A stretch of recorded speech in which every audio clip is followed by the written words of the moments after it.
not using words like missional, but I think possibly some of that spirit was there. Maybe not in the same way that we talk about being missional today. From what I understand from studying some of the history and from talking to a lot of our church members that go way back at West Swamp, our church is one of the first Mennonite churches in North America to have a Sunday school program. May have been the first, I'm not quite sure, but it was one of the first Mennonite churches to start doing Sunday school. It's not a big deal for any of us today, but among Mennonites at the time, it apparently was a huge deal. I think even having a pipe organ, I think West Swamp was one of the first to do that in the Mennonite community in Pennsylvania.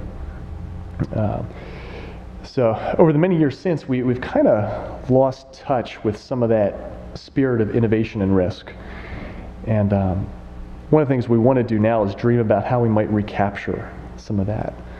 And to me, that's an exciting thing, learning some things from our history and how can we get back to what was, there were some really lively things happening, and there was also, I'm sure a lot of conflict as part of that too.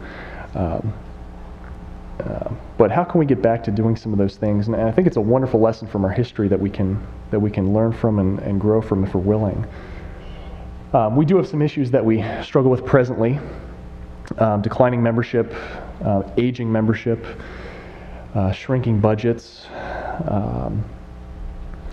sometimes a lack of participation, maybe even a lack of passion among those in our community. This doesn't describe everyone. We do have those who are energized and passionate about the ministry of the church. Unfortunately, they get to be spread pretty thin, as they have a number of those folks have multiple roles. And so we want to be cautious about that, and we're want to seriously be thinking about things like burnout. We have experienced this. We want to think about how to prevent it, but also realize that it has happened, and we need to take that seriously. And we do have a number of really gifted folks, but when they're doing 2 and 3 and 4 jobs within the church, it's kind of a tough thing. One of the things that I've really enjoyed getting to know people at West Swamp is that there's a number of families that have really deep roots there. Families that go back 4 or 5 generations, maybe even longer.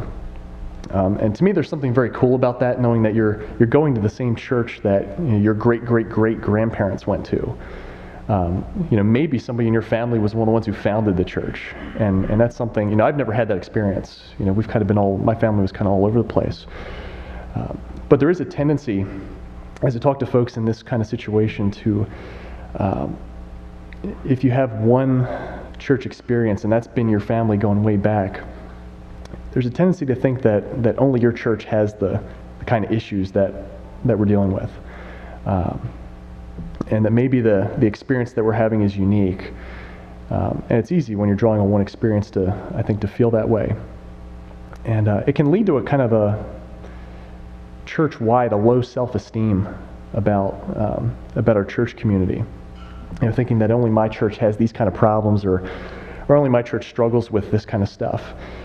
And I've seen it be a relief to folks that I've talked to and some of our church leaders to find out that really we're not that different from churches around the country, that we're struggling with the same stuff, and as we try to keep our faith and witness vibrant in our culture, in our community, that we're having a lot of the same issues, and that we can work on that together.